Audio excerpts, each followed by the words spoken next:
Glory be to the Father, to the Son, and to the Holy Spirit, as it was in the beginning, is now, and ever shall be, world without end. Amen and amen.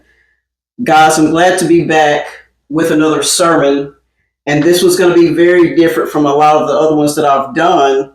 It's going to be a testimonial sermon. I'm going to really testify, and I'm going to share some things that I've gone through, and I've hit on some of this stuff before in a past sermon. But in this particular sermon, I really want to go deeper, and I want to go into more detail. I really feel led to go in this direction. I want to share in depth some things that I have been through these past couple of years, not for a pity party, not for a show, but simply to show you how the Lord has been with me through it. Because a lot of times people can look at a person's life and they can see what they have going on. They can see the smile, they can see the ups, they can see some success. And they may get a little jealous and they may say, well, I don't understand. It seems like they're living a good life, or I want what they have, or I want to be in their shoes. But sometimes people don't always know what you go through and what you have to fight through to get what you get and to get where you are, especially when you don't always have help, and when people turn on you, and when the people that you thought had your back, or as some people will call it, the ride or die. Some people ain't a ride or die chick. They just not. Or as some rappers would say, these hoes ain't loyal. But anyway, I'm just being funny. But seriously though, I wanna get into this, and the name of this sermon is gonna be called "Don't You Forget About Me." This probably rings a bell. We know back in the 80s, a band called Simple Minds had the song, "Don't You Forget About Me. Don't you forget about me." And then close to the end of the song, he said, "As you walk on by, will you call my name?" He's saying, don't forget me. Matter of fact, when you see me out in public, when you walk on by, will you even acknowledge me? Oh boy, this is going to get good. But let me also say this. What this sermon also entails is this. This sermon has to do with people that oftentimes forget about you. They forget about the good that you did. They forget about how good you were to them and how much you helped them. They forget because when they're at the bottom, they remember. But once they get up that ladder, that corporate or that social ladder, or the ladder of their imagination, they tend to forget about you and what you've done. And so I want to hit on that. But also, let me also say this. This sermon also goes to help people understand that just because a person is going through a hard time, or what seems like a lot of hard times back to back to back, it does not necessarily mean that the Lord is not with them. God could be there with through them every step of the way, and that would answer why, regardless of what they're going through, they're still making it. Because sometimes a person can go through so many things that an outsider would look at them and say, I can't believe they're still alive. I'm surprised they have not taken their own life. I'm surprised they still show their face around here. I'm surprised that they can still smile and be happy because of what people have done to them and put them through. I couldn't imagine going through it. If it were me, I would not have made it. And so this goes to show that you can go through a lot and God can still be with you, so much to the point where you come out on the other end stronger and still smiling, regardless of the scrapes, bumps, and bruises that you've occurred. So I want to go through the scriptures quickly with you, and so I can get into my testimony. And as you can see, I'm a little bit more dressed up than what I would usually be in a lot of my sermons. I'm wearing the sash that I won when I competed in a pageant back in 2003. It was called the NEA Pride Pageant, NEA standing for Northeast Arkansas. So the Northeast Arkansas pageantry system, and my title was Mr. NEA Pride. So I won that and was very, very proud of it, still proud of it, but I thought it would be fitting to wear that for this message because I touch on dragon pageantry a little bit. But if you're following along in scripture, I'm going to be in Genesis this whole sermon. Genesis starting in chapter 39, looking at some stuff there, a little bit in chapter 40 and a little bit in chapter 41. And as you're going there, let me kind of set the table and set the tone for what's going on in Scripture. The way this starts out is this. I believe it's around chapter 37 because this particular story goes across several chapters. But I believe around 37 is where we see Jacob, otherwise known as Israel. Jacob, he has 12 sons, and one of his sons has the name Joseph. And Joseph had favor with his father Jacob, but he also had favor with the Lord.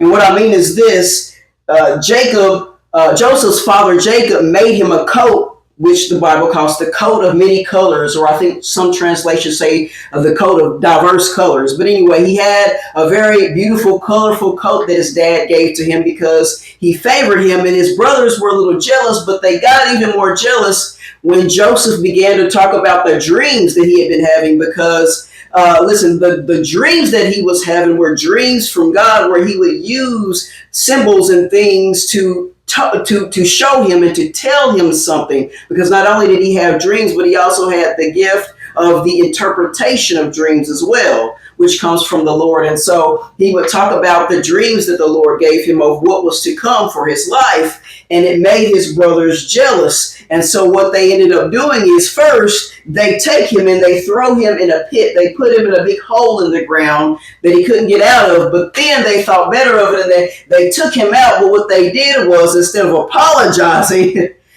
what they did was they actually sold him into slavery in Egypt. And so he sold into slavery. But what they did was they took off his coat. They took off his coat of many colors. And what they did was they killed a goat and they dipped the coat into the blood, and they took the coat to their father, and they lied to him and said that an animal had came and got Joseph, and so that's why there was blood on the coat. And it upset their father, and their father just wasn't the same since. And they put him into a state of suffering and mourning that should have never happened, but that's what they did. And so what I want to do real quick is I want to start here at verse 5 of chapter 39. Look at this. It says, "And it came to pass from the time that he had made him overseer in his house and over all that he had, that the Lord blessed the Egyptian's house for Joseph's sake. And the blessing of the Lord was upon all that he had in the house and in the field. And he left all that he had in Joseph's hand, and he knew not aught he had, save the bread which he did eat. And Joseph was a goodly person and well favored." So what's happened here is this: Joseph has been sold into slavery, but even though he is the slave to a man named Potiphar, and now he's living in Potiphar's house, Potiphar sees that even though this guy is a slave, he sees that the Lord is with him, and anything that he puts his hands to prospers. And so he treats him a little bit better than what he would have if that were not the case. He wasn't just some regular ordinary slave. He made him overseer of the house. You could say he made Joseph second in command over his whole household. And so even though he's in that awful situation, God is still with him. Keep that in mind now. Just because someone is going through something doesn't mean the Lord is not there. So now let's keep going. It says this. Now watch this. Verse 7. "And it came to pass after these things that the master's wife cast his eyes upon Joseph, and she said, Lie with me." So now Potiphar's wife is trying to get Joseph to sleep with her. Verse 8. "But he refused and said unto his master's wife, Behold, my master wotteth not what is with me in this house, and he hath committed all that he has to my hand. There is none greater in this house than I, neither hath he kept back anything from me but thee, because thou art his wife. How then can I do this great wickedness and sin against God? And it came to pass, as she spake to Joseph day by day, that he hearkened not unto her to lie by her or to be with her. And it came to pass about this time that Joseph went into the house to do his business, and there was none of the men of the house there within. And she caught him by his garment, saying, Lie with me. And he left his garment in her hand and fled and got him out. So she keeps trying to press him to sleep with her. He doesn't. And so what happens is when she gets him alone, she grabs a hold of him and he flees. He takes off, but she has such a strong grip that when he runs, it pulls it pulls his clothes off. But he doesn't stop for her. He takes off, so she keeps a hold of his clothes. And it kind of reminds me when his brothers took off his coat, okay, and lied about the coat because now she's about to lie about his garment. So look at what she does. It says this. It says, and it came to pass when she saw that he had left his garment in her hand and was fled forth, that she called unto the men of her house and spake unto them, saying, See, he hath brought in a Hebrew unto us to mock us. He came in unto me to lie with me, and cried with a loud voice. And it came to pass when he heard that I lifted up my voice and cried, that he left his garment with me and fled and got him out. And she laid up his garment by her until his Lord came home. And she spake unto him according to these words, saying, The Hebrew servant which thou hast brought unto us came in unto me to mock me. And it came to pass, as I lifted up my voice and cried, that he left his garment with me and fled out. And it came to pass, when his master heard these words of his wife, which she spake unto him, saying, After this manner did thy servant to me, that his wrath was kindled. And Joseph's master took him and put him into the prison, a place where the king's prisoners were bound, and he was there in the prison. So this woman, Potiphar's wife, lied to the other men of the house, and tried to make it seem like Joseph tried to take advantage of her sexually. And she says the same thing to her husband when he comes home. And her evidence of him doing this was the simple fact that she had some of his clothes in her hand. Well, anybody can go into your room if they live in the same house and take your clothes. It doesn't mean that they tried to sleep with you, right? But that was her so-called evidence that he tried to force himself on her, when in reality it was the other way around. She was trying to force herself on him. And it got him into some trouble. It got him wrongfully accused and put in prison. And so someone bared false witness against him. And that's something that happens a lot of times. Sometimes people get locked up for something that they did not do. It's an awful, terrible thing, but it happens. But keep in mind, there's different reasons why people could do something like this. Sometimes people do it because they're afraid you're going to say something about an event, so they try to lie and get a lie out there before you tell the truth. But some people, the reason why they do it is because they're mad that they cannot control you. And so if they can't control you themselves, they start trying to control you through other people, and they do it by lies and manipulation and sneaky tactics, even blackmail, to get what it is that they want, or try to get what they want out of you. And so if that even doesn't work, they may try to put you in a situation where you feel bound, like you have all these limitations and you can't do this and you can't do this, almost like a spiritual prison, if you will, all because someone wants wrongful control of you. They want to try to play God in your life because they could not control you. And this also makes me think of in earlier in Genesis with Adam and Eve. We know the story. God told them not to eat of a particular tree, and when they did, and God confronted them, Adam blamed Eve, but he didn't just say, well, this person or Eve. He said that woman. He pointed out the thing that was different between the two. He goes, well, that woman you gave me, and that's what happened here. She says, well, that Hebrew man that you gave me, pointing out the difference, the race, the culture. You know what I mean? Sometimes when people get caught up in a situation, they point out the thing that's different about a person. That's what people do. Oh, we know that it was the black guy. Oh, we know it was the white woman. Oh, we know it was this. Oh, we know it was that. We point out the thing that's different to try to ease the situation on ourselves, almost as if to say, well, we have this in common. So, that one that's different from us, hint, hint, wink, wink. They're the bad guy, obviously. See what I'm saying? But anyway, let's keep going. Scooting on over to Genesis chapter 40.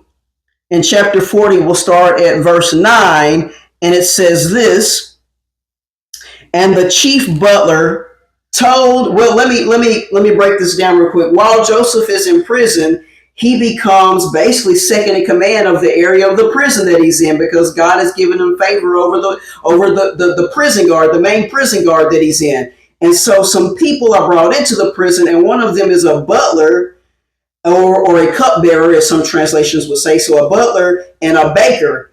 And the butler and the baker are the butler, or were the butler and baker of Pharaoh, the king of Egypt. And the reason they're in prison is because they've done something to offend him, to make him mad, but it's unclear what. But they're in there, and the butler is claiming that he was wrongfully accused. He should not be in there.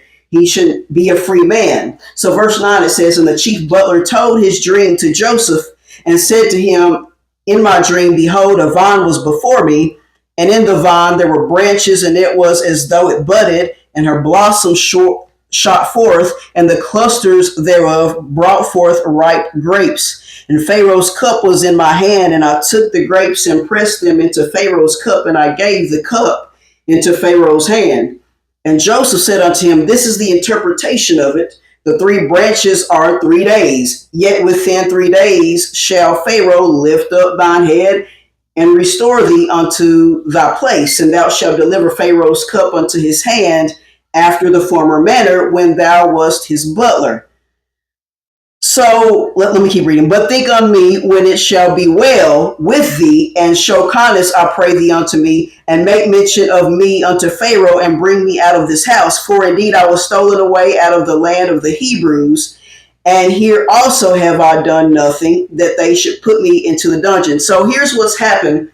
He's told him this dream that he doesn't understand, and Joseph breaks it down and explains it, that after 3 days, Pharaoh's going to have a change of heart, and he's going to realize that you should not be here, and you're going to be set free, and you're going to go back to being that cupbearer, that butler of his. Everything's going to go back to normal. But he says, listen, when this happens, think of me. Don't you forget about me.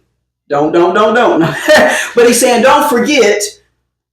Let this be known of my situation, because I am wrongfully here as well. So help a brother out, is what he's saying. And so he tells them that, and when you skip down to verse 20, it says this, and it came to pass the 3rd day, which was Pharaoh's birthday, that he made a feast unto all his servants, and lifted up the head of the chief butler and of the chief baker among his servants. And he restored the chief butler unto his butlership again, and he gave the cup into Pharaoh's hand. But he hanged the chief baker, as Joseph had interpreted to them. Yet did not the chief butler remember Joseph, but forgot him. So Joseph's interpretation of the dream was right. Pharaoh came and got the butler, the cup holder, out of prison and restored his title. He hanged the baker, though, who evidently was guilty of whatever he was accused of. But when the cupbearer was released, he forgot all about Joseph. He forgot to say something to Pharaoh about this innocent man. So he was forgotten about. But let's look at this. Last place I'm going to take you to, chapter 41. The first verse here says, and it came to pass at the end of 2 full years that Pharaoh dreamed. And it goes on to talk about a dream that Pharaoh has. But I just want to emphasize this part right here, this simple part where it simply says 2 full years had passed. And then all of a sudden, Pharaoh has this dream. And of course, who do you think was going to come to the rescue to interpret that dream? Of course, Joseph. Joseph would be the one used to do it. But it took 2 years. 2. At the end of this message, I'm going to talk about something that happens after 1 year and something that happens after 2. But just keep that in mind. 2 full years. That would have been another good name for this sermon. 2 full years. Skip to verse 9.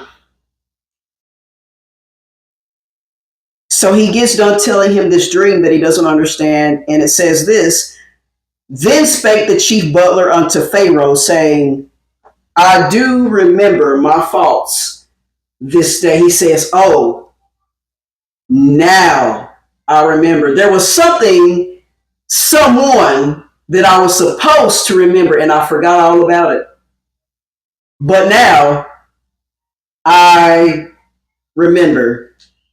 I remember now. I forgot, but now I remember. And I believe that we're in a time now where God is fixing to start nudging some folks and making them have dreams or have visions, or simply just putting something in their spirit that's going to cause them to either remember certain folks, or people will be put in situations where something will happen that will make them remember someone and remember what they've done. Somebody has forgotten someone. But let's keep looking, skipping down to verse 42. So he interpreted the dream. They went and got Joseph. Joseph interpreted the dream. Pharaoh knew that his interpretation was correct. And basically what Joseph told him was this: you're going to have 7 plenteous years in the land of Egypt, but then you're going to have 7 years of drought, of famine. And so what we need to do is we need to stock up. We need to stock up on our harvest, on our resources, put away the corn, lay up stuff, because when the years of famine comes, we will need that, so we will be able to continue to eat. We won't starve. And he was so grateful for that interpretation that this is what happened here in verse 42. It says, listen, he made him second in command. So here he is being second in command to somebody again, but this time the king over all the land. He is second in command to him now. He is the second highest ranking person over all of Egypt now, all because of him holding on to the Lord and using that gift that the Lord gave him regardless of his situation. He didn't forget about God because of his situation, and because of that, and because he honored God, God did not forget about him. It may have seemed that way, and it may have looked that way, and it may have looked like the Lord abandoned him and had forsaken him, but in fact that was not the case. And we see that the things that the Lord allowed him to go through set him up to be in such a high position. So in verse 42 it says, and Pharaoh took off his ring from his hand and put it upon Joseph's hand, and arrayed him in vestures of fine linen, and put a gold chain about his neck. Now you know it's a big thing when the king takes his ring off, his personal ring off, and puts it on your finger. That's a big deal. But then he also puts him in some bling bling, got some gold on him now, puts a nice suit on him now, got him out here looking pimping. No, I'm just playing. But seriously, got him out here looking good and everything, looking sharp. Has him looking very nice. And I just think it's so funny how throughout the story of Joseph, we see people taking his clothes off of him. But now the king says, let me put you in the best of the best. So he's looking good. He's looking good.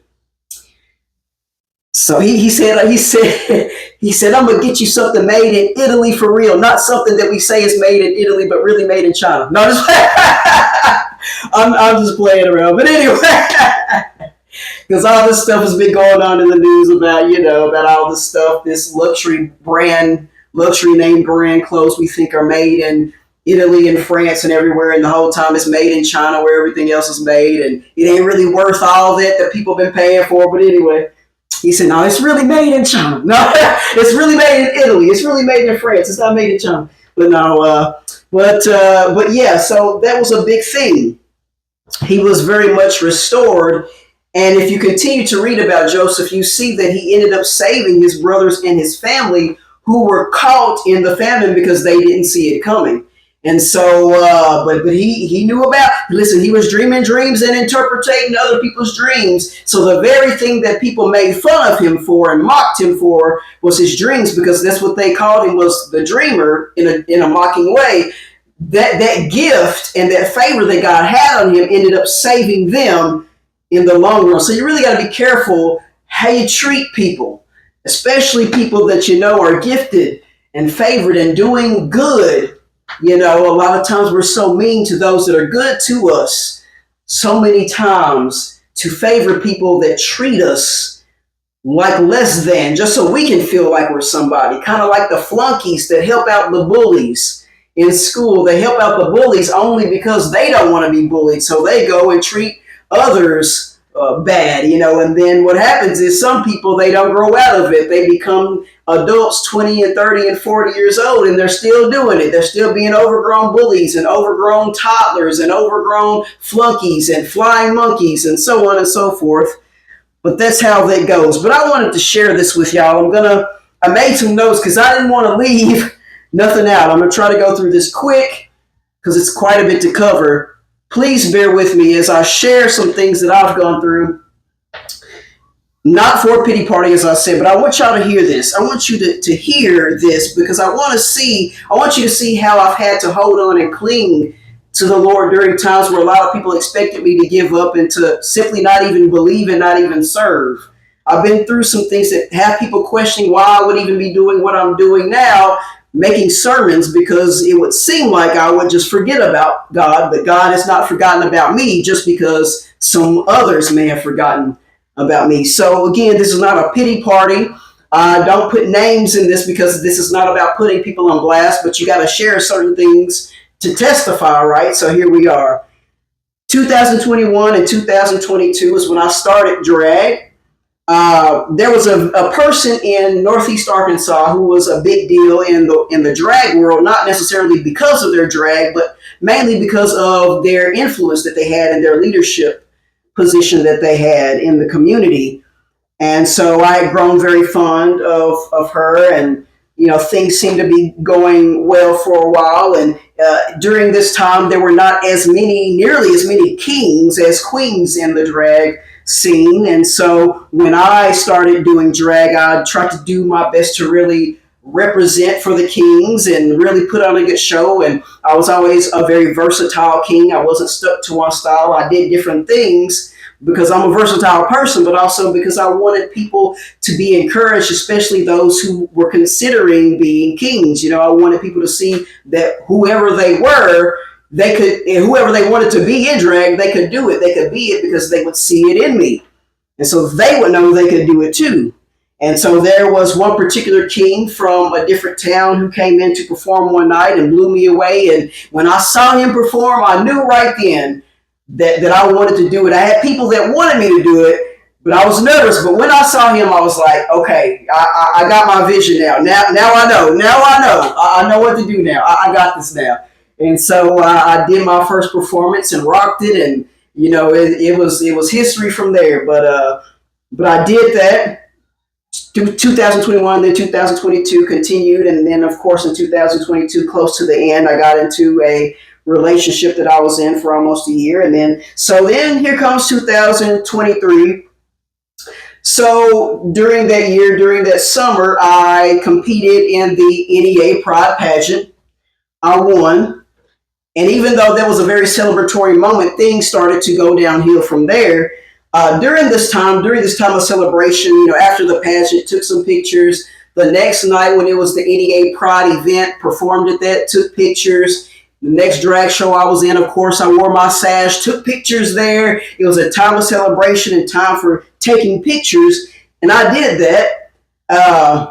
But like I said, even though it seemed up, I quickly began to see some things falling apart, if you will. Somebody that I knew who I very much had looked up to, someone that was a big deal, but in a different area than outside of NEA, but I still enjoyed them nonetheless. We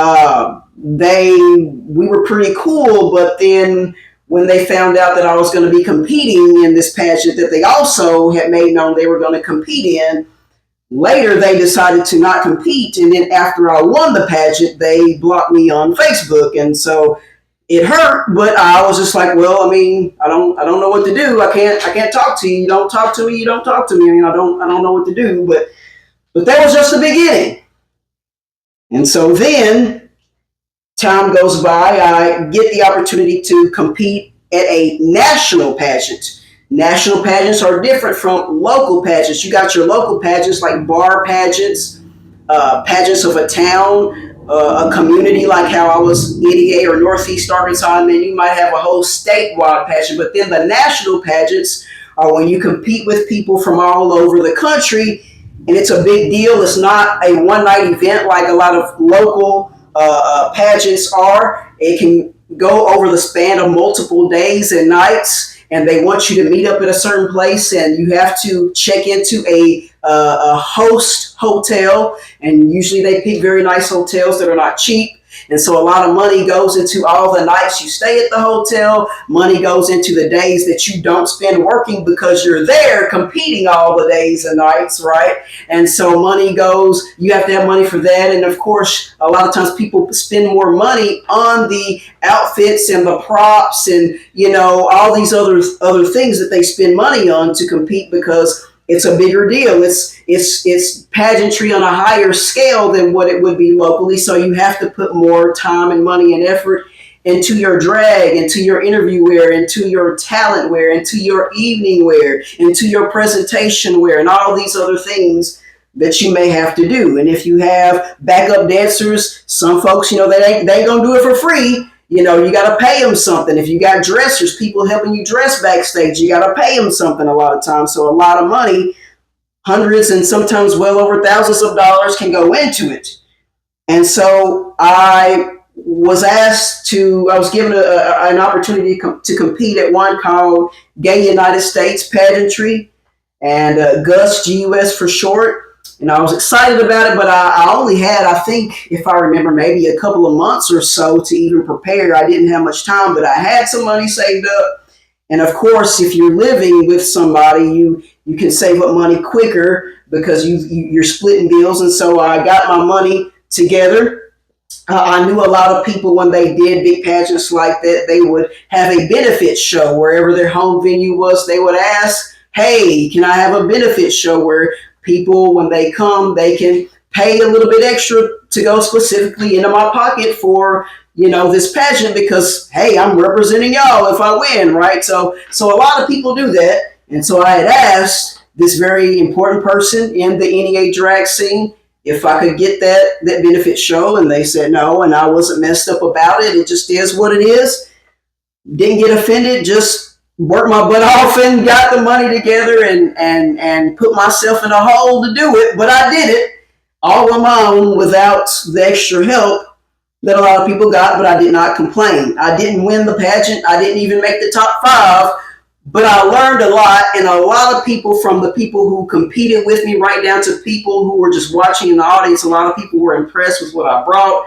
They saw the talent and the raw potential. And so I was complimented, and people wanted me to come back and blah, blah, blah, blah, blah. And so I was excited about that. And since I had been there, I knew more of what was expected for me for the next time I did another national pageant. And I didn't know when that would be, but I felt like I would be more ready because I knew more of what would be expected of me this go around or the next go around. And so when I got ready to drive home after the days of being there at the hotel, I let my significant other know that I'm about to make the long drive home. I get notified through text that they wanted to talk. I get home. I wait. They come home. And then my boyfriend lets me know, who's also trans. But anyway, also a drag king. But he let me know, he said, I've been doing a lot of thinking and I've decided I don't want to be in a relationship anymore.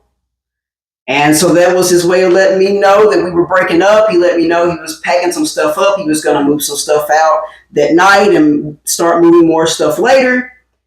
And there were some things that were told to me that were very not true.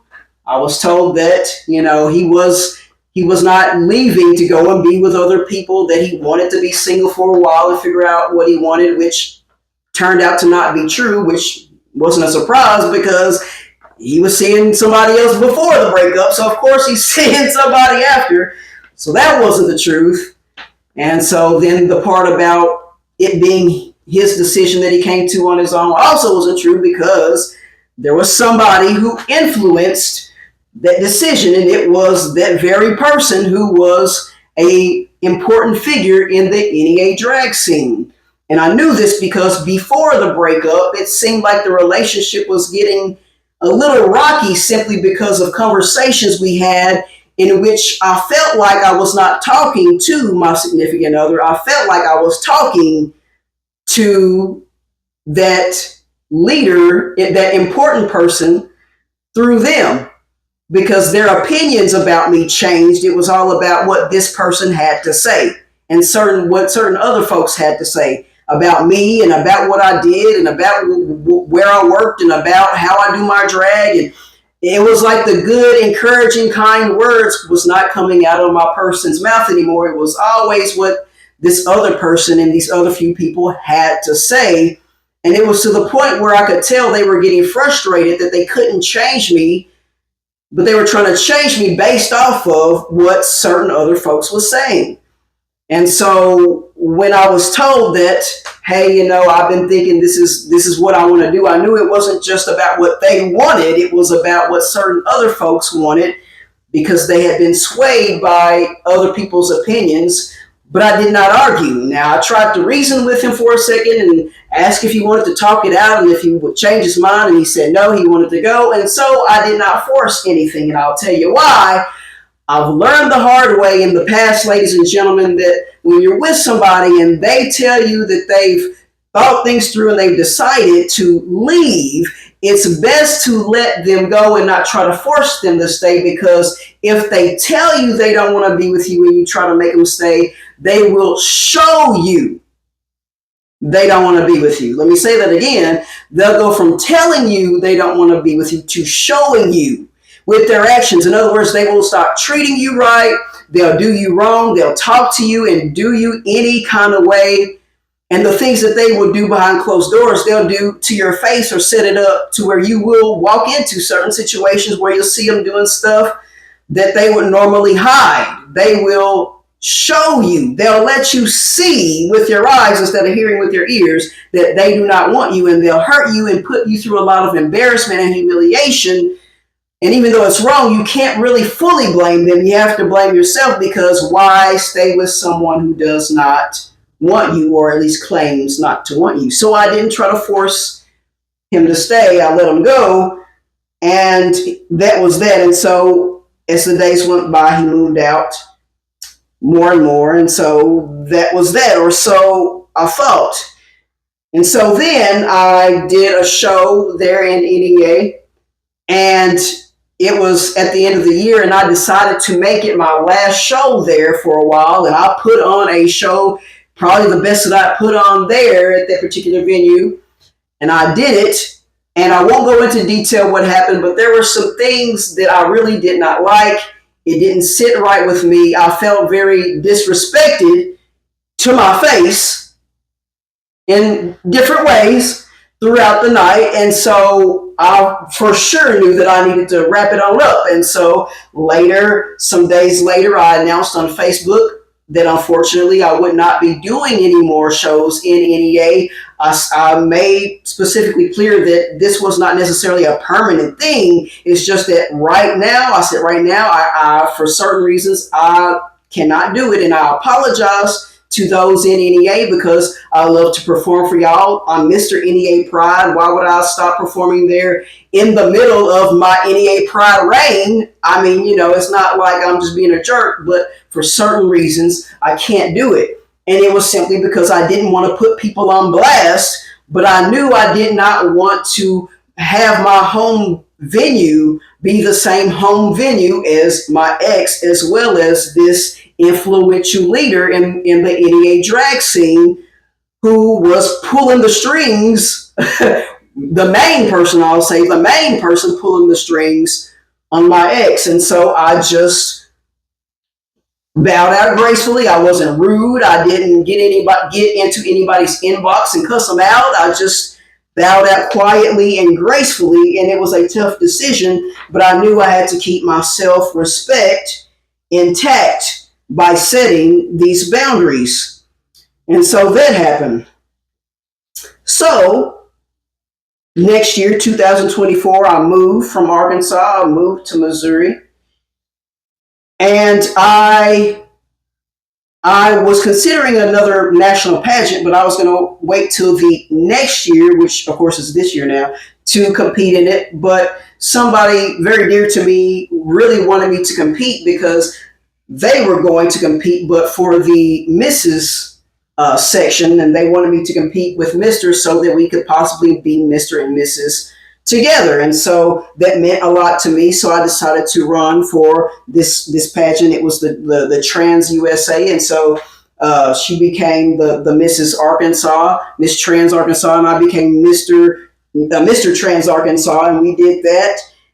And so I was supposed to, at the end of the year, compete in nationals. And then also, a lot of people for the longest wanted me to compete in US of A. And so later I decided to put my hat in the bucket for that, to compete for that. And they were going to wait till, kind of early this year to have that national pageant. And so I felt like I had plenty of time to get some things together, that things would work out. But there were a lot of obstacles that showed up. But before I get into those obstacles, let me finish sharing this real quick. So I had moved to Missouri, but I had not made the transfer yet from the Walmart I was working at there in Arkansas to the Walmart here in Missouri. And I'm working at a Walmart there, and if anybody knows me, you know that years ago, for about 8 years, I worked at a Walmart in my hometown. The first half of it, I loved it. The second half, I didn't, but it wasn't that I didn't like where I worked or the company. There were just some new management that came in that made some things difficult for me. But moving on past that, at this particular point in this story, the Walmart that I was working at was a different Walmart in a different town. And so I was working there. I loved it. I enjoyed it. I really didn't want to go. Honestly, I really didn't. I really liked everybody, my coworkers, management, the job. Like I freaking loved it. Like I had no bones to pick. It was like being at home again, really. And so I was there, but I knew I needed to go ahead and transfer because doing all the driving and this and that. And then I had another job I was working. It was just a lot. And so I was waiting to get this transfer. It took a while before I could get transferred. And during the time of driving back and forth for work from Southeast Missouri to where I was at in Northeast Arkansas, that Walmart there, one day I go to work, and guess who is now my new coworker? My ex. This is the part of the story where it gets to some things that people don't know, because simply I wasn't trying to put anybody on blast, but I'm using this for my testimony, but that's what happened. My ex left their job, their 20-something dollar an hour high paying job, to work at the same store, in the same department, and the same shift as myself. Now, if somebody doesn't want to be around you, why would they do that? There's so many other jobs they could get, and I knew he was frustrated with his job, but again, so many different options, places to work in the area that we had lived in. Why come there at that job, in that department, on that shift, if you don't really want to have nothing to do with me anymore? It was very much on purpose and very much a setup, but it is what it is. I didn't make a fuss about it, but I knew something was up. And so that happened. And it was extra weird because he had even said that he at one point had worked at a Walmart, but he just didn't like it at all. Not that he had issues with management or anything. He just didn't like it, and he swore up and down he would never work at a Walmart again. But here he is at the same Walmart as me, in the same department, in the bag and loan trucks, on the same shift. But okay, so this happens. And then there were times where he was kind of a jerk to me, including one time when we were both alone in the back room, and he gets in my face and lets me know I better not be having my name in his mouth. Yeah, stuff like that. But I'll let it slide. So time goes by, and finally I'm able to get transferred out from there to a Walmart here in Missouri. Time goes by, the summer rolls around, and then it's the next NEA Pride pageant. And so if you're the current reigning title holder, which I was, that means I go back. I perform, I give my last performance as Mr. NEA, and then whoever the new winner is for that pageant, I hand over, or not necessarily hand over the title, but so to speak, you get it. You metaphorically speaking, you give your title over, your crown over, so to speak, to the new winner. And so I was crowning the new person. And so I'm backstage changing, getting into my stuff and going out and performing and, coming back and changing and, the routine if you do drag or even pageants or whatever, you perform at places. But at the end of the night, I was getting out of drag and getting back into regular clothes and getting my bags packed up and this and that. And while I'm doing that, my ex, who was there because he was competing for the spot to take over my spot, which he didn't win. But anyway, he didn't win. But while I'm sitting there, because I was getting ready and I was looking at something on my phone and I'm sitting there, and he comes over from where he was sitting, comes to the table that I'm sitting at, and he's sitting right across from me with nothing on but some underwear and a binder. And he's looking at me and he's kind of giving me this look like a flirtatious kind of look. And I'm just like, and I'm thinking, is this just in my head? What's going on here? So I look down at my phone. I don't really respond. I look at my phone and I look back up and he's just kind of giving me this, this kind of look. And I'm just sitting there thinking, for real. So you know how you do like the fake smile where the corners of your mouth go up, but the rest of your face doesn't smile? You know what I'm talking about? Some people call it the psychopath smile. You just kind of bring the corners up and you're just like, you don't really smile. It's just kind of like a yeah, right smile. So I do that and I finish putting everything away and I pack up and I go. But it was just really strange. It went from being on the same job and being kind of rude to now trying to be flirtatious, kind of like in an arrogant, I know I can get you back kind of way. It was really much a turn off, not a turn on, but I didn't say anything. I kept it pushing. So then time goes by, fast forwarding. One day I wake up and I was informed by someone that the drag show that they were going to have me in, that I was very excited about being in because it was going to be my first time performing at that venue, and I heard so much about it. I was informed that he would not be able to let me perform there because there were allegations against me, and until the allegations were cleared up, he just couldn't do it.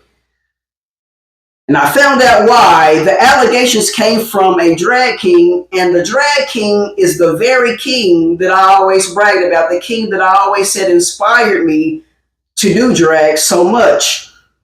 And when I saw what he posted, he basically was posting on Facebook that I force myself on people. And of course, online now, you got to be careful how you say it. You can't say RAPE, it's got to be grape with a G, and you get what I'm saying. Y'all get my point. But there were accusations that I try to force myself on people and things of that nature.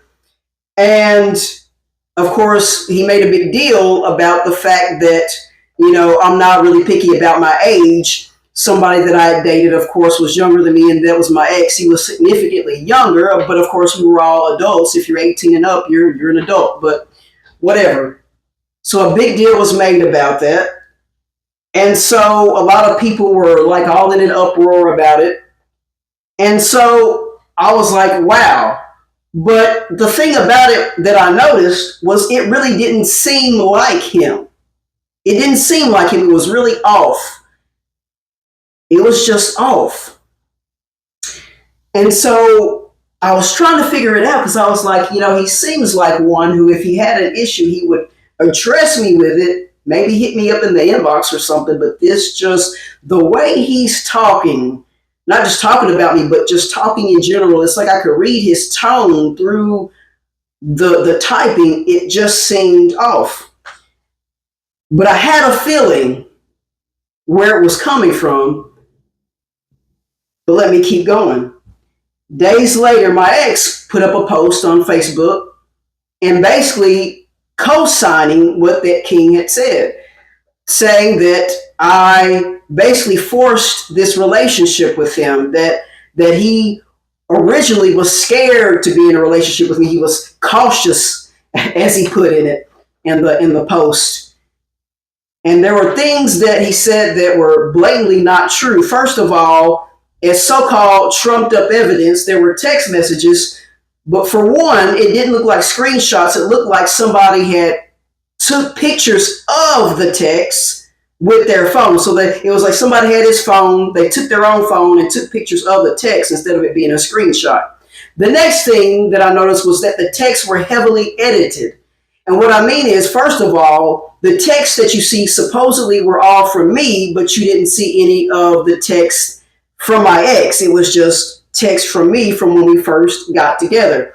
Then every so many texts you would read that were supposed to be by me, there were these inserts where it was basically an explanation put there as to what you were supposed to get out of what you were reading. So basically a false narrative was being created to make you think a certain way about the text.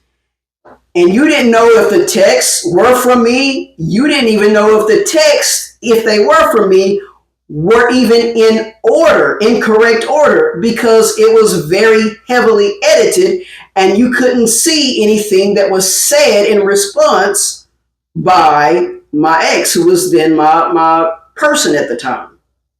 So it was really, really screwy, and it was obvious that something was up, and it should have been suspicious to a lot of people, but for whatever reason, a lot of people took it and ran with it. So that was one bad thing, one crazy thing, but then there were other things that were said. Not only was it made to seem like I forced the relationship and as if it wasn't consensual or that he was scared into the relationship, but also something else that was said that I found very strange was he made it seem like I was taking advantage of not only his age, but his schizophrenia.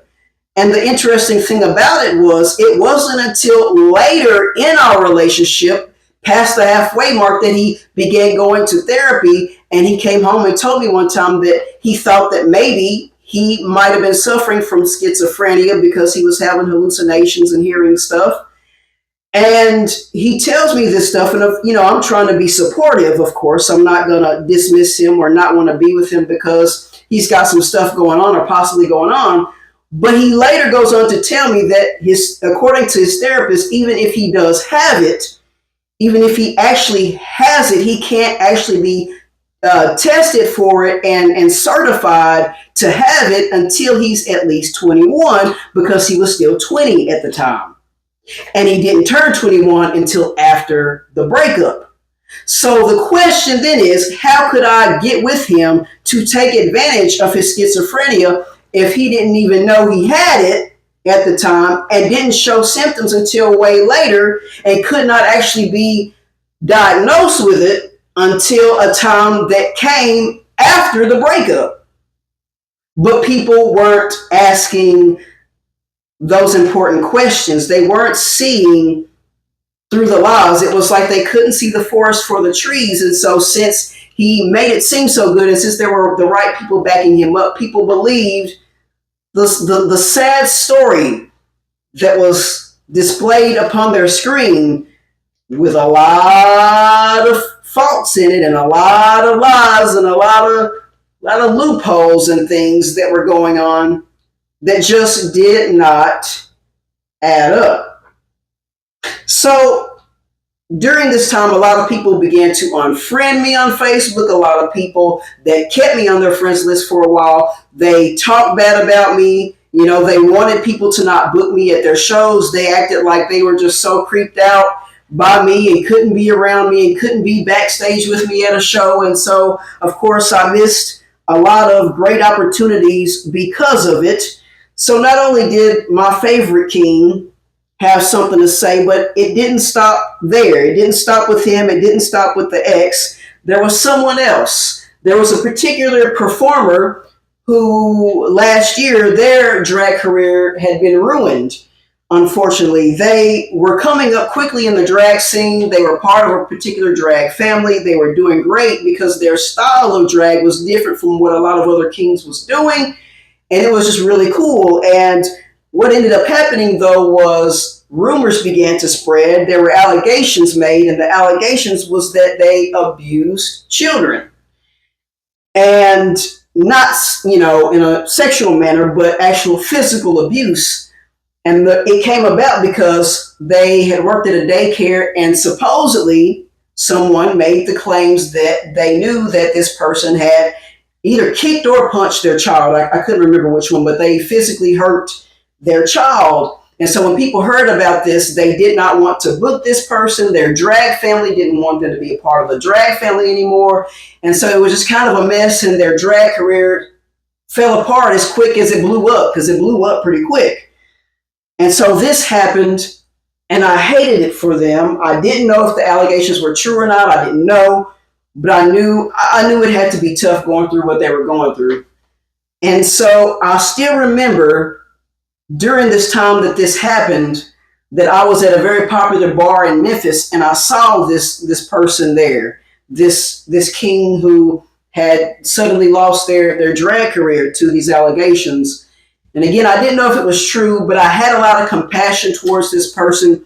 And I remember talking with him, and we got a pizza, and I sat and ate with him, and we watched drag together, and we just kind of enjoyed ourselves. And I went out of my way to show this person compassion, because I knew a lot of people had turned their back and had gotten quiet on them. And the stuff that people were calling them, there were people that did not even call them by their real name behind their back. Some people behind their back just called them baby beater and just all kinds of awful stuff. But I was very compassionate, and I was slow to really say much of anything, because I didn't know, and I didn't want to put anybody on blast and hurt anybody's feelings. And so that was that. Well, now that particular person was next in line to come after me when the allegations come out about me about forcing myself on people sexually. This person got on Facebook. First of all, they got into my comment section of things that I was saying on Facebook and had something smart to say, and then they would post stuff on their Facebook talking about how people should not book me, and just cussing at folks. And it was not like them at all. The way they were talking just was not like them. It didn't sound like them. And I kept seeing this pattern of people coming for me on social media where, number one, they didn't sound like themselves, first of all, but I noticed that they all sounded the same, and it was as if it was one person talking through everybody. Let me keep going. Next on the list, there was another person. They were not a drag performer, but they showed up to a lot of drag shows. And I just took a liking to this person. Every show, if I saw him in the crowd, I go up to him either before or after the show, handshake, give them some dap or whatever, right? Love on them, talk, see how they're doing, see how everything's going. It was just a joy to just love on this person. It was just something about them. And I always thought they would have made a good king, but anyway, I just enjoyed seeing them in the crowd, because they were always at the shows, and they always showed me love and support for my performances. And so I just loved to love on them back. I was just that type of person. I showed my fans the admiration and respect they gave me, so I was grateful. But now this person was coming for me.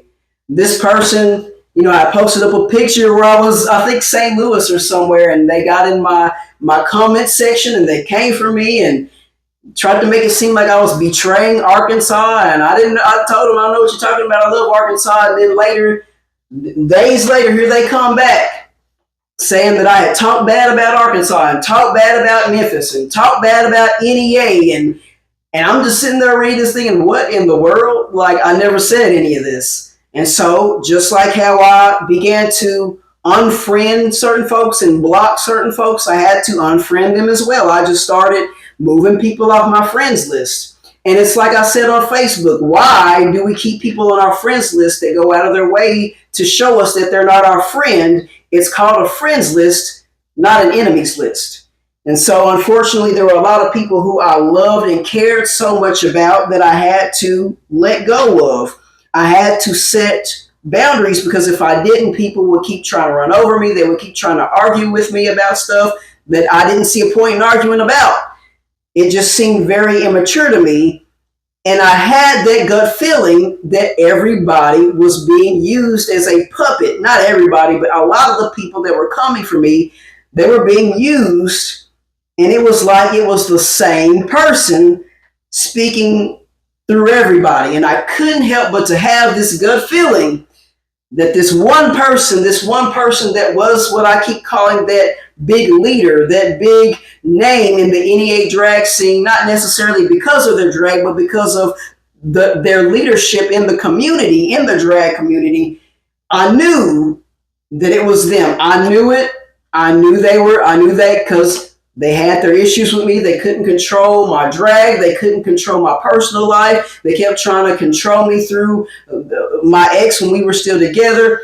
And now it seemed like they were using anybody they could without actually saying something rude to me themselves, because if they did it, it would expose themselves. So they had to use people that they knew that I cared about and thought something of.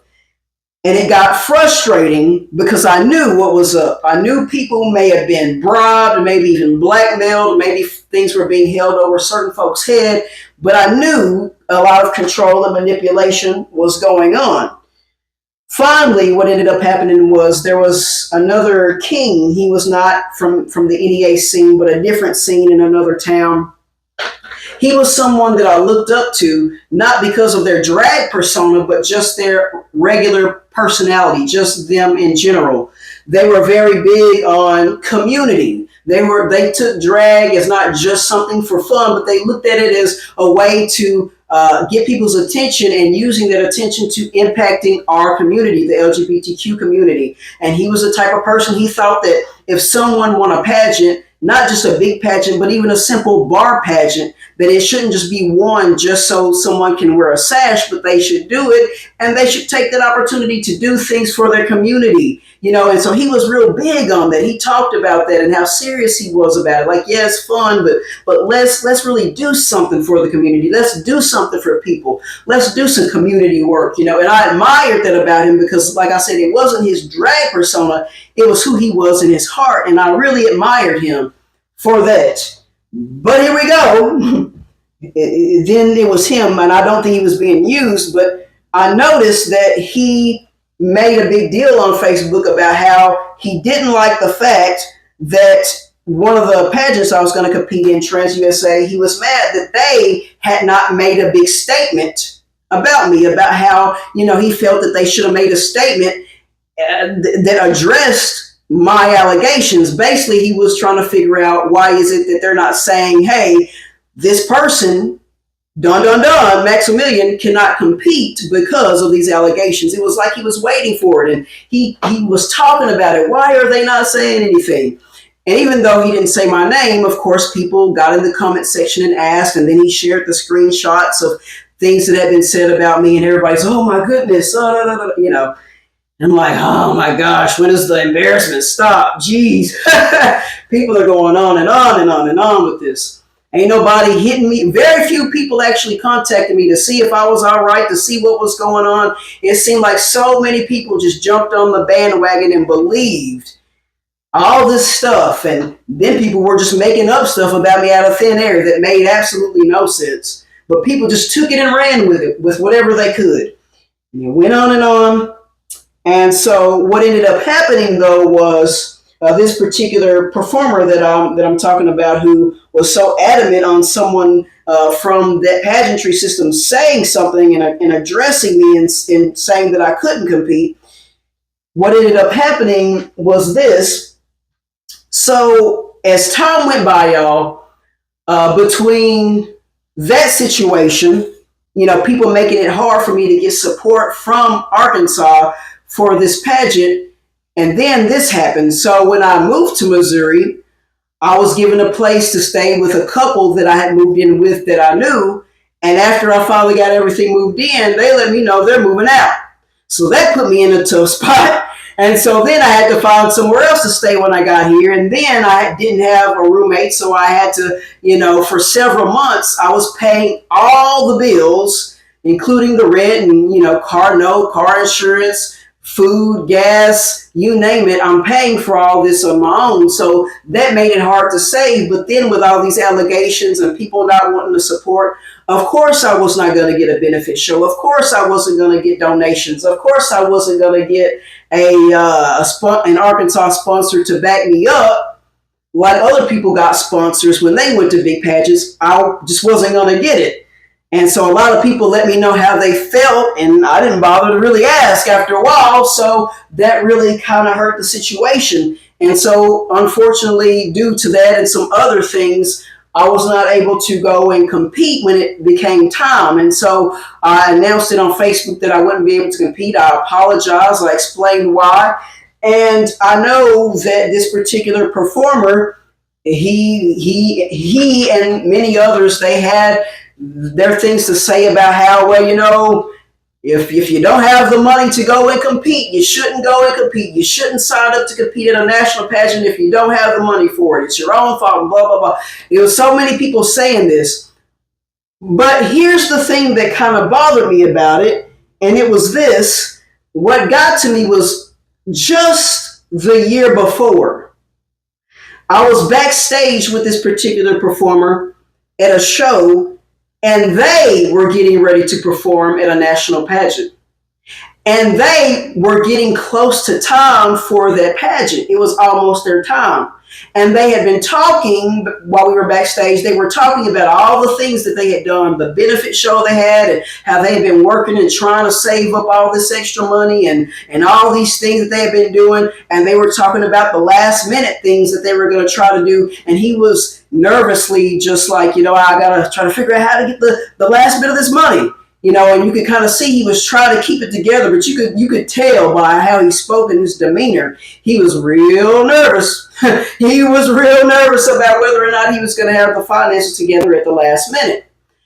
And so that being said, I'm listening to him and I'm listening to all these other people saying all this stuff, and I'm thinking to myself, it's really funny because so many of y'all, when y'all were competing in national pageants, y'all didn't all of a sudden right then have the money yourselves. Just like everybody else, you had to fight and scrape for it. You worked a lot. You got your donations and your benefit shows, and you asked who wanted to sponsor you. Some of you worked to the very last minute to get everything together, and some of y'all were nervous about whether or not y'all were even going to be able to make it to nationals, to pay for the hotel room and to pay for this, that, and the other.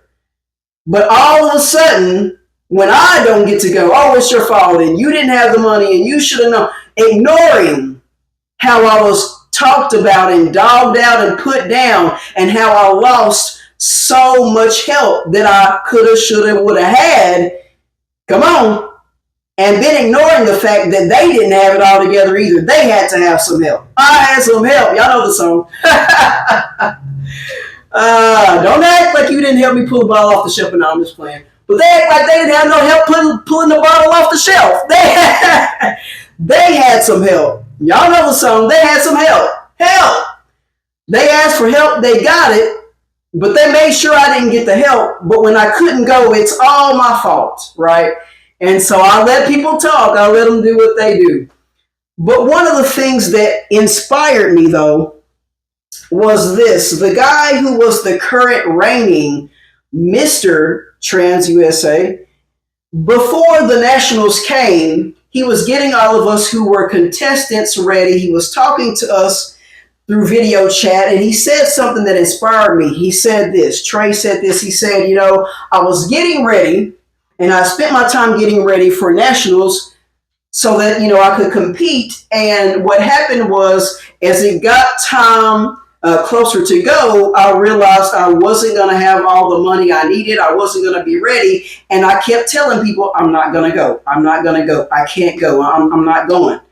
And he said what happened was at the very last minute, his dad said, I'm going to pay for you to go. Come on. I'm going to pay for you to go. See, he had some help. He admitted he had some help, and that inspired me that he was honest and he kept it real. And he was real about the fact that if his dad had not stepped in at the last minute, not only would he have not been able to go to connect to nationals to compete, he also wouldn't have had the chance to win. And he did. He won because he got some help. Because he got help at the last minute. He went and he competed and he won. And so he was the title holder for that year because he got some help. And there are so many people that compete in all these pageants. I know somebody right now on my Facebook, he's a lawyer. He makes good money, but guess what? When he competes, he still asks for donations. He still asks for help. He'll still have a benefit show. Come on. Because it's expensive. And so even if you have the money, oftentimes people will still ask for help. But for some reason, for some folks, with me, everybody ignored not everybody, but you know what I'm saying. A lot of folks ignored what I had just went through and what some people put me through and made it seem like, well, it's all just on you. It's your fault. And we're not going to pity you. And I was really, really mind blown by that. But I didn't say anything. I let people talk. I let them talk because that's what people are going to do. They're going to talk, and you can't always stop people from talking. But that's what people do. And so I went through all that I went through. But regardless of what I went through, ladies and gentlemen, here I am. And what I mean is, a lot of people were wanting me to fail. A lot of people from my past who had something against me, and some folks who simply were being used by a certain somebody. I'm just going to keep it real. There were people that wanted to see me fail, but not because I did anything wrong. It was because I was doing things right. All because I would not let my drag career and personal life and relationships be controlled by people who wanted to be my handler.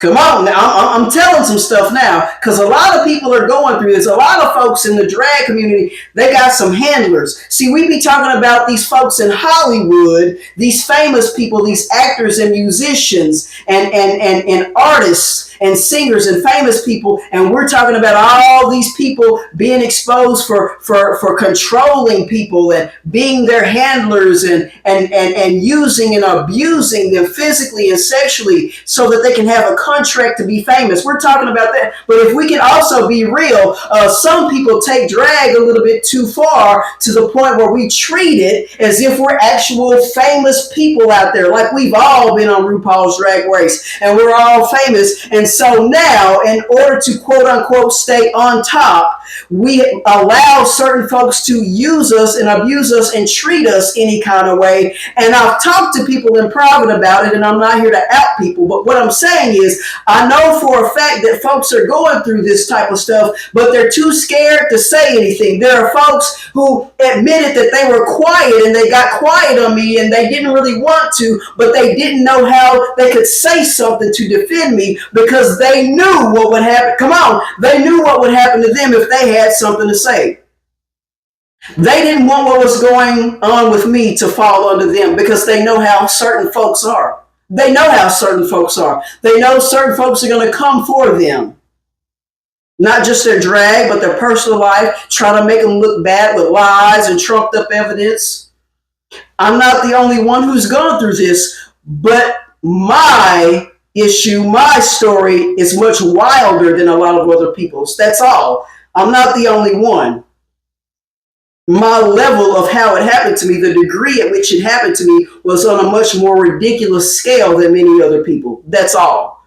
But I'm not the only one. But I'm one of the few who's willing to speak out, knowing that it's probably going to drag more negativity towards my way. It's going to cause some people, even me doing this sermon, this testimonial, me testifying and sharing the details of what I've gone through and sharing how I've come out on the other side, still hanging in there and still showing my face, even though some folks didn't want me to show my face, wanted me to stop doing drag, wanted me to stop being happy, and wanted me to never have a good, healthy relationship out of jealousy, out of spite, out of all these other things, and some simply because folks were being used.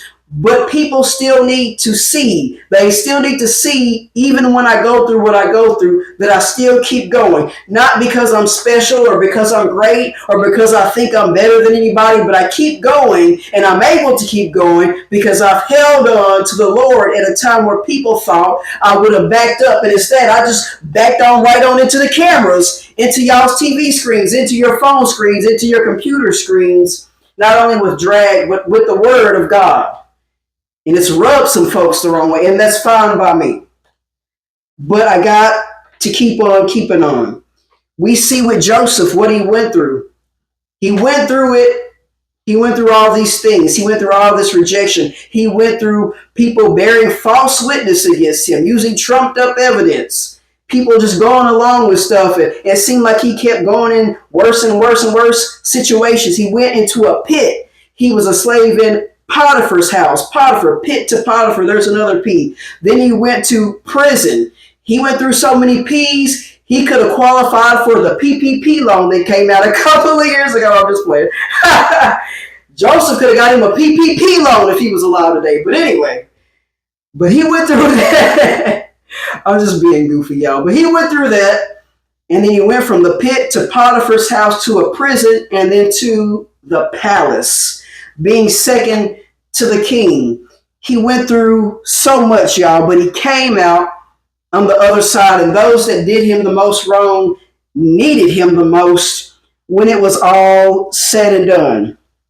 And I'm here to testify of the goodness of the Lord, how I didn't give up on God, how I didn't let go of the Lord. I prayed through it. I went through hurt. I did. I went through hurt. I went through humiliation and embarrassment. I went through hard times and hardships. Sometimes I just felt like, I jokingly called it drag prison. I wasn't in prison, but I felt like I was in drag prison because I had my limitations of where I could do drag and who would talk to me and, whether or not I could do this, that, and the other. And it was just ridiculous. But I came out on the other side. I came out shining. My drag has improved. I started doing, some of y'all, if you see my makeup, the orange beard to go with the orange hair and the really cool green contacts that I put in my eye and the scar over the eye. And I've been improving my drag and stoning stuff out more. And I've just been putting more into it. And people have just been seeing me continuously grow in my drag, in my personal life, and in my relationship with Jesus Christ. And they're going to continue to see it regardless of what happens, not because of how good I am, because I'm not, but because of how good God is. Verse 51, last verse I want to look at. Look at this. It says, and Joseph called the name of the firstborn Manasseh. For God, said he, hath made me forget all my toil and all my father's house. So Joseph is saying this. He has kids, and he names his first kid Manasseh, and names in the Bible have meanings. And Manasseh means cause to forget. So he's saying the Lord caused me to forget. But listen, he didn't make him forget everything. He didn't forget all that he went through, because if a person forgets the hell that they went through, how can they testify? How can they tell people, hey, I went through this too and then some, but I still made it thanks to the Lord? How can you do that if you've forgotten? Well, it's not that he forgot everything, but he's saying that God caused him to forget his toil, his trouble, his labor, his hardships, his hurt, his pain, his humiliation. He's saying, listen, I know what I went through, and I'm not in denial about it, and I'm not ashamed of it. I went through what I went through, but listen, I made it out on top, and God has caused me to forget the hell that I went through, that people made sure that I went through. I've letting it go. Sometimes, y'all listen, sometimes you just got to forgive. That doesn't mean you got to forget, but you forgive not so much for the other person. You forgive for yourself. You forgive for yourself so that you don't hold on to all the hurt and all the bitterness, because next thing you know, you'll have what's called a root of bitterness springing up within you. And then listen, you end up going around being sad and mad all the time, and then next thing you know, a spirit of rejection latches onto you. And so what happens is now you think and you assume that everybody's going to reject you, and that no one's going to be good to you, and no one's going to love you and care about you. So you go through all these things if you hold all this in. But if you let it go and give it to God, your life will change. And so he says, the Lord has caused me to forget all that hurt and all that toil and all the hardship and heartache that I've gone through, to come out on the other side shining with this suit on. He had the gold on, y'all. He was balling. No. but he came out on top. He came out on top when he was supposed to be at the very bottom in the pit. Some folks are dealing with people who are obsessed with being the one that's on the top. Some people are in denial and think they're on the top, and they're really not. But they're obsessed with that idea. That being said, I want to share this with you. I know, because I'm going to wrap this up, I know I emphasized earlier that scripture that said 2 full years. I'm going to share a couple of things with y'all, and I'm going to wrap this up.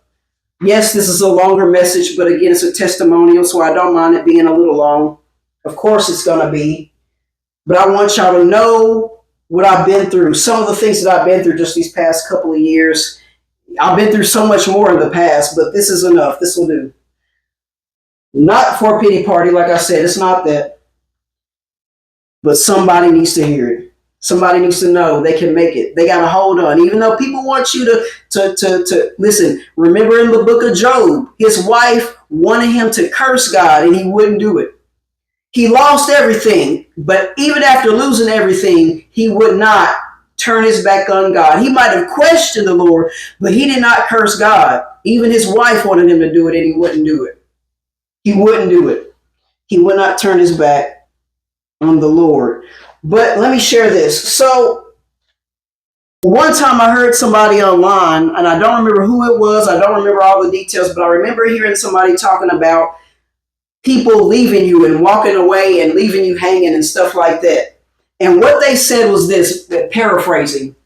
They said that when you go through your ups, a lot of times, you take your pictures and you celebrate and all that. They said you go through all your ups and everything and you take your pictures. He said, but listen, he said, a year from now,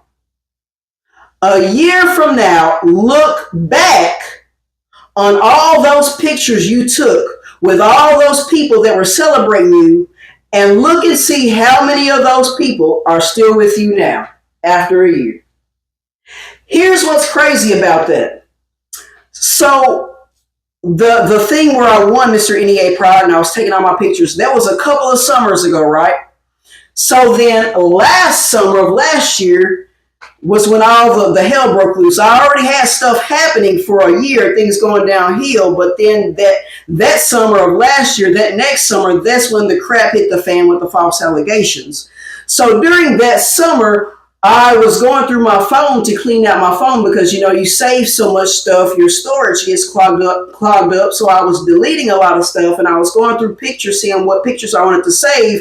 And I came across my old pictures from my times of celebration where I had on my sash and I'm taking pictures with people. And I'm looking at the pictures that I took with all those people.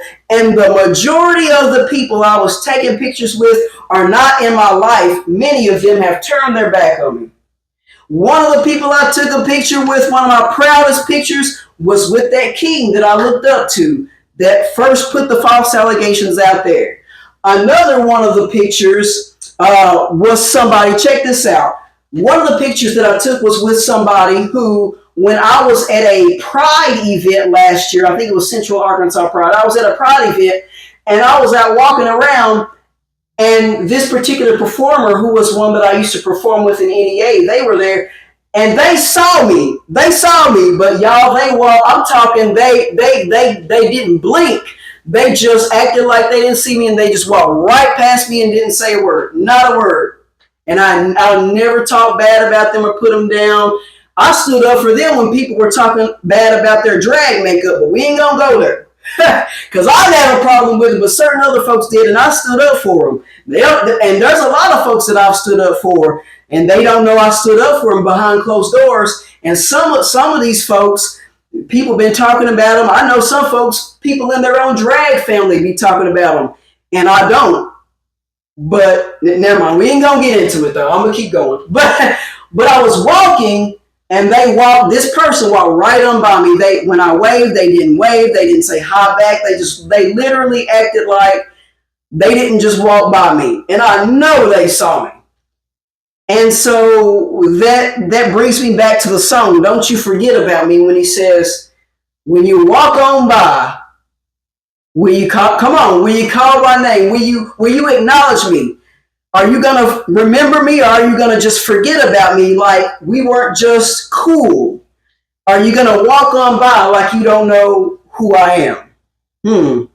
So that happened, but that was one of the pictures that I took. But then there was another picture that I took with somebody, and that person was somebody who got in the comment section of my ex when he posted all the false stuff that he said. They got in the comment section and was cheering that person on.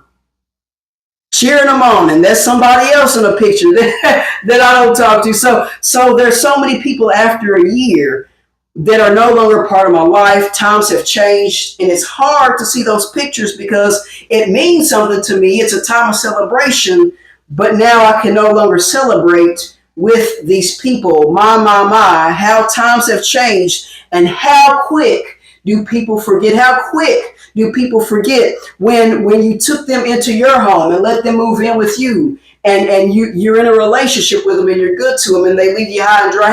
How quick people forget when you're there and you're helping put butts in the seats of drag shows and you're trying to build up the kings in the drag scene. They forget. How quick people forget when you got their back because they're considered an alternative performer, and because sometimes you do things outside the box, you show your appreciation to them when other folks don't, and you stick up for them behind closed doors. Isn't it funny how people forget how, listen, when you're going through it and you're trying to make everything come together for a patch, and all of a sudden folks have forgotten how it was when the shoe was on the other foot and they were trying to get ready, and now they act like they had it all together from the jump, knowing good and well they did not. How quickly people forget how good you were to them and how you spoke highly of them and to them, for them to turn around and just forget about you as if you didn't do what you just did a week ago, days ago, months ago, years ago. How quickly they forget after a year. But now let me say this. I talked about what happened 2 summers ago. I talked about how things went downhill. And then after that year, when the next summer rolled around, came the false allegations, and things quickly rolled downhill some more. And I bring all that up to say this. Ladies and gentlemen, we are now in the month of May. It's gonna be May, right? The NSYNC song, we know that song. But it's May now. And at the end of May, officially it's supposed to start summer. I always say June is the first actual month of summer, but technically the end of May is when it starts. So summer is coming up, and it's always during the summer where it's always something. And so it'll make 2 full years. Here we go, the 2 full years. Now you see why I'm bringing it back up. This will bring up the 2 full years from the time that things started to kind of go down on the roller coaster ride and continue to slowly go down. And so with that being said, when I came across it, getting ready for this sermon, it stood out to me, and I'm bringing this up to you because now I'm kind of like twiddling my thumbs, using my imagination, I'm wondering what's going to come and what's in store. I can't help but to wonder what's to come, because I feel like the Lord really pointed that out, and I don't know what is going to happen. I'm sure more crazy stuff, but I'm curious to know if, as these 2 full years come to terms, I'm wondering if something is going to get ready to happen similar to what happens here, where someone says, wait a minute, I remember. Now I remember what Max did. I remember what he said. I remember when he was good to me when other people weren't. I remember when he worked so hard at this, and he helped me and he helped them and he did this and I remember now. I was mad at him, and I looked down on him for so long, and I believed all this stuff. I get it now. I don't know what I was thinking. Now I remember him for who I used to know him as. I'm curious to know if at some point, as the 2 full years get ready to to come to culmination, I'm wondering if there's going to be someone, even if just one person that has that aha moment, that, now I get it, now I see, and now I remember. And I'm hoping and praying for some of you listening to this message. I'm hoping and praying that that happens for some of you. That now, first of all, I hope that some of you begin to look back yourselves at some of your old pictures from a year ago or 2 years ago or 3, and you really look at them and you see who's there and who's not.